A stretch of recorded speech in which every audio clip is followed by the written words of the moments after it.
Hello viewers, welcome to YouTube channel. இந்த வீடியோவில் என்ன பார்க்க போகிறோன்னா, கிரிக்கெட் உலகத்தில் நடந்த இம்பார்ட்டண்ட்டான நியூஸ், ட்ரெண்டிங்காக என்னென்ன போயிட்டுருக்கு, இந்த மாதிரி ஏகப்பட்ட விஷயங்கள் பற்றி இந்த வீடியோவில் பார்க்க போகிறோம். ரொம்ப இன்ட்ரெஸ்டிங்காக இருக்குங்க. கடைசி வரைக்கும் இந்த வீடியோ ஸ்கிப் பண்ணாமல் பாருங்கள். இதுக்கு முன்னாடி நம்ம சேனல் சப்ஸ்கிரைப் பண்ணாமல் இருந்தீங்கன்னா மறக்காமல் சப்ஸ்கிரைப் பண்ணி பக்கத்தில் பெல் ஐக்கானையும் ப்ரெஸ் பண்ணிடுங்க.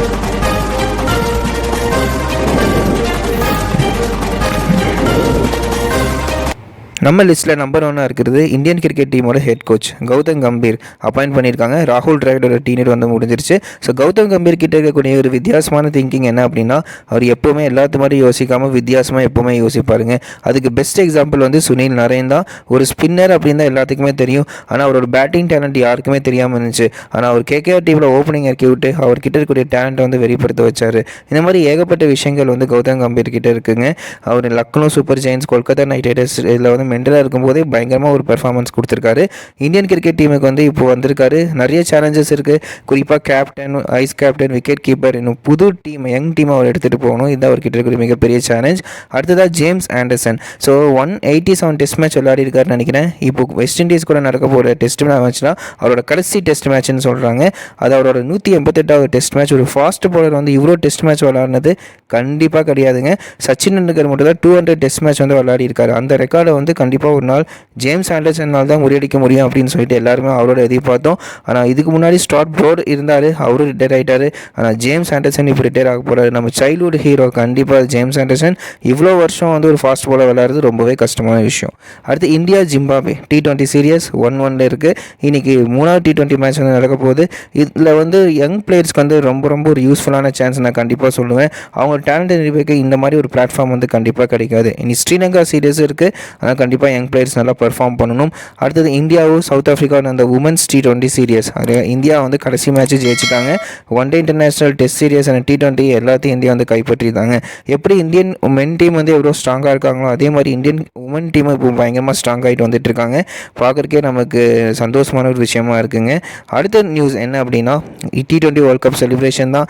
மிகப்பெரிய ஒரு செலிப்ரேஷன் நடந்தது. வேர்ல்ட் கப் வின் பண்ணிட்டு வந்தோன்னே இந்தியாவில் குறிப்பாக ஒவ்வொரு பிளேயர்ஸ் அவங்கவுங்க ஊருக்கு போகும்போது பயங்கரமாக செலிப்ரேட் பண்ணாங்க.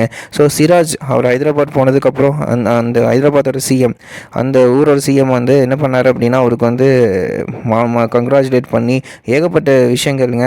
அவருக்கு வந்து ஒரு பிளாட் கொடுத்துருக்காரு. அது மட்டும் இல்லாமல் ஒரு கவர்மெண்ட் ஜாப் நான் கொடுக்குறேன் அப்படின்னு சொல்லியிருக்காரு. இந்த மாதிரி ஏகப்பட்ட விஷயங்கள் வந்து சிராஜுக்கு கிடைச்சிருக்குங்க. ரொம்ப ஒரு சந்தோஷமான விஷயமா இருக்குது.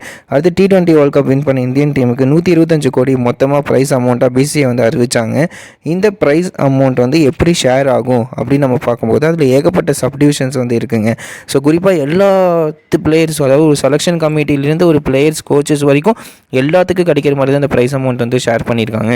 அது எப்படி பார்க்கும்போது 15 பிளேயர்ஸ் டீமில் விளையாடிருக்காங்க. 15 பிளேயர்ஸ்க்கும் ஆளுக்கு 5 கோடி.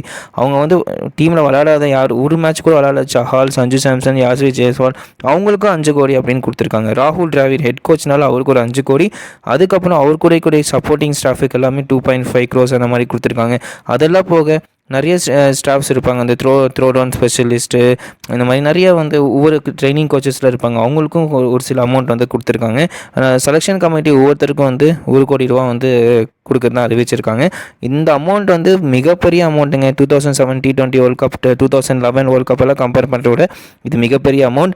ஹெட் கோச் ராகுல் டிராவிட் என்ன சொல்லியிருக்காரு அப்படின்னா, அவருக்கு 5 கோடி கொடுத்துருக்கனால எனக்கு வேணாம், சப்போர்ட் ஸ்டாஃபுக்கு எப்படி வந்து 2.5 crores கொடுக்குறாங்களோ அதே மாதிரி அந்த அமௌண்ட்டு எனக்கு கொடுத்தா போதும், அந்த 2.5 crore போனஸ் வந்து எனக்கு தேவை கிடையாது அப்படின்னு சொல்லிட்டு அந்த மாதிரி ஒரு பெருமையாக சொல்லியிருக்காருங்க. கேட்குறக்கே ஆச்சரியமாக இருக்குது.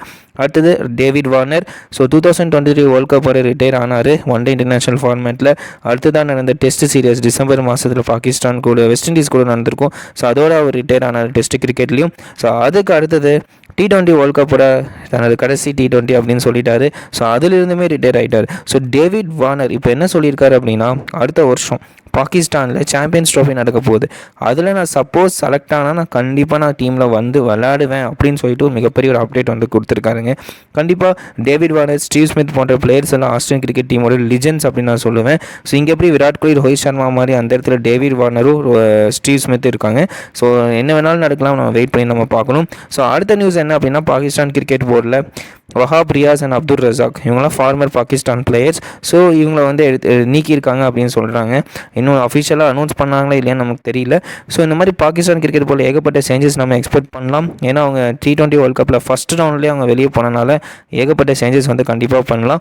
செலெக்ஷன் கமிட்டியில் மட்டும் கிடையாதுங்க, டீம் கேப்டன்ஸில் பிளேயர்ஸோட இந்த பேட்டிங் பொசிஷன் இந்த மாதிரி ஏகப்பட்ட விஷயங்களை பாகிஸ்தான் கிரிக்கெட் டீம் கண்டிப்பாக சேஞ்ச் பண்ணால் தான் வரக்கூடிய ஈவெண்ட்ஸ் வந்து அவங்க கண்டிப்பாக பர்ஃபார்ம் பண்ண முடியும். இந்த வீடியோ பிடிச்சிருந்தா ஒரு லைக் பண்ணுங்கள். ஏதாவது கமெண்ட்ஸ் இல்லாமல் இருக்காமல் கமெண்ட்ஸில் கமெண்ட் பண்ணுங்கள். உங்களுக்கு நான் கண்டிப்பாக ரிப்ளை பண்ணுவேன். இன்னும் நம்ம சேனல் சப்ஸ்கிரைப் பண்ணாமல் இருந்தீங்கன்னா மறக்காமல் சப்ஸ்கிரைப் பண்ணி பக்கத்தில் பெல் ஐக்கானே ப்ரெஸ் பண்ணிடுங்க. இதே மாதிரி வேறு இன்ட்ரெஸ்டிங்கான டாப்பிக்கோட நம்ம அடுத்த வீடியோவில் நம்ம சந்திப்போம். Now it's time to buy.